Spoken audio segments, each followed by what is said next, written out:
Dragons of Deltora, Dragon's Nest, by Emily Rodda. Chapter 1, The Voice in the Crystal.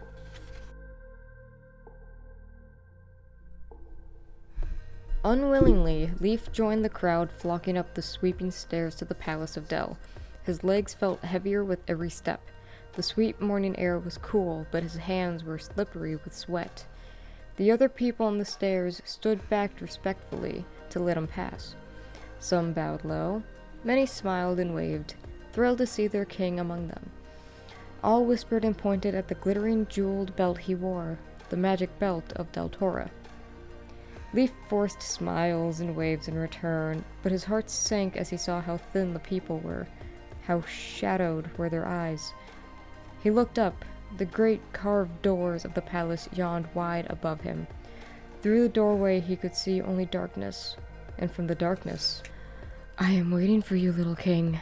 The voice of the Shadow Lord struck, hissing in his mind. He had been prepared for it, but still he froze. "Are you greeting your miserable people, little king?" the jeering voice whispered. "Fools! They look at you and think, King Leaf and his brave companions, Barda and Jasmine, rid Deltora of the Shadow Lord's tyranny, and drove him back to the Shadowlands. King Leaf rescued the prisoners the enemy was keeping in slavery and returned them to their homes. Now, surely, King Leaf can make us live happily ever after." The voice trailed off away in mocking laughter. Leaf gritted his teeth and kept climbing. He could not let the voice drive him away, back to his blacksmith's forge that was once again his home. Tonight would be a full moon, and that meant that today was the day of the monthly public meeting. People had come from far and wide to speak to their king. He could not disappoint them. At the top of the stairs he looked back, as if to catch one last glimpse of the morning before the cold shadows of the palace closed around him. A blackbird was swooping down towards him from the pale blue sky. It was holding something in its claws. "Cree!" Leaf thought, his spirits lifting. "Cree, bringing me word from Jasmine. Perhaps Jasmine has decided to leave Mother and Doom in the west and return to Del sooner than expected. Perhaps she is here now." Eagerly he looked towards the road, but he could see no familiar black-haired figure among the people streaming towards the palace. And as the bird plunged downward, he realized that it was not Cree at all. He stood motionless, watching it. The bird wheeled above him, its yellow eyes marking its position. Then a tiny package dropped at his feet with a muffled clang. He picked up the package and raised his hand. The bird gave a harsh cry and soared away towards the northwest. The people on the stairs eyed the package nervously. Jasmine had begun training messenger birds not long ago, so they were still an uncommon sight in Del. And blackbirds had not always meant well in the days of the Shadow Lord. "It is just a message from Dread Mountain," Leaf called as casually as he could. He pulled off the package's outer covering and showed the note wrapped tightly around an arrowhead and tied in place with twine. "You have stopped again, coward. Very wise. Now turn and run, like the sniveling blacksmith's son you really are." Leaf moved quickly through the palace doors, into the vast, echoing space of the entrance hall. The hall was already crowded with chattering people. Leaf knew that the noise must be great, but to him it seemed nothing more than a low drone. It was as though he was trapped inside a bubble. Every sound outside the bubble was muffled. Only the evil whisper inside it seemed real. "Ah, you are closer to me now. Do you see your people before you? Swarming like starving rats?" Leaf looked down at the jeweled belt. The ruby was pale, the emerald was dull. The gems felt danger, evil.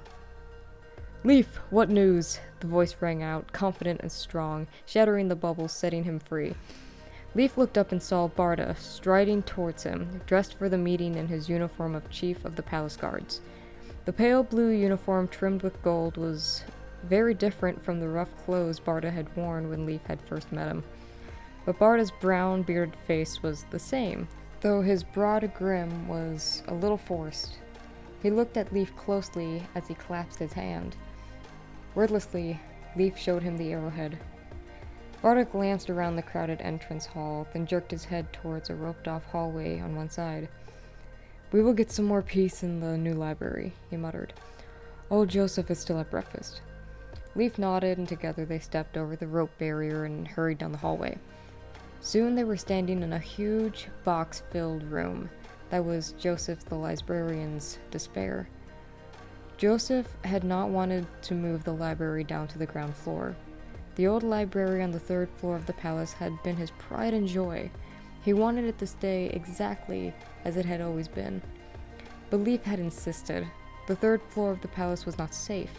It had to be closed and never used again, for on the 3rd floor, at the end of the sealed hallway, in the center of a bricked-up white room, was, "You'll never be free of me, Leaf of Deltora. Whenever I wish, I can speak to you, and to others, when I am ready. Ah, I look forward to playing with those weaker, flabbier minds. They bend and break so easily, so easily." Leaf felt Barda's hand grip his shoulders. "Do you hear him too?" Leaf asked dully. "The crystal is the window through which my mind and voice can reach you. You will never be free of me. Never." "Not as you do, I think," Barda said. "For me, there is only a feeling. A bad, bad feeling." Leaf looked at his friend. Barda's face was grim. "You should not be sleeping at the palace, Barda," he said. "This is getting worse." "Far worse for you than for me," Barda said. "You should not have come." "Even at the forge, the whisperings enter my dreams," Leaf muttered. "And in any case, the palace is the only place big enough for the monthly meeting." "Then stop the meetings for a time," Barda said, "until we can build—" "No!" Leaf broke in. "That is what he wants, Barda. He is trying to make me break faith with the people. Things are bad enough as it is. I should not be holding these meetings only in Dell, leaving all the traveling to Mother and Doom. But I cannot take the belt away, leave Dell unprotected from that thing upstairs." Blindly, he tore at the twine around the arrowhead and freed the note. As he smoothed the paper out, Barda gave a snort of disgust. "Why does the old fool write in code?" Barda exploded. "We are supposed to be living in a time of peace." "The dread gnomes have always been suspicious folk," Leaf said. "Perhaps the young ones will change in time, but old ones, like Fay Glynn, never will." He shrugged. "And in any case, this code is as simple as can be, only intended to baffle the quick glances of strangers. See, Fay Glynn has just written out his message, putting all the letters into groups of 4, with no full stops." Barda snatched the note, cursed under his breath, because he had not seen the trick at once. Then he haltingly began to read the message out loud. "I grieve to tell you that the new crop on which we pinned our hopes has been disappointing. The vines were sickly from the first, and only 6 baskets of small sour fruit resulted from all our care. The yam harvest was also very bad, many of the yams having rotted in the ground. Hunting is poor. There are few fish in the stream." He broke off, shook his head, then read on. "If only we could eat the fruit of the boolong trees, like our neighbors, the kin. The boolong trees thrive like the weeds they are, but all parts of them disagree with us. It will be another hard winter on Dread Mountain, I fear." He handed the note back to Leaf, his face very grave. "So," he said, "more bad tidings. North, south, east, and west. It is the same story. But Fay Glynn did not ask for food to be sent, as the other tribes did." "He's too proud for that," said Leaf. "He would rather starve than ask for help, and perhaps he guesses that we have little to send in any case." Suddenly, he crumbled the note into a ball and threw it across the room. "Oh, what are we to do?" he groaned. "The people have worked so hard, and we have given them every help we can. But it seems that nothing thrives in Deltora except weeds and thorns. It is as if the land is poisoned."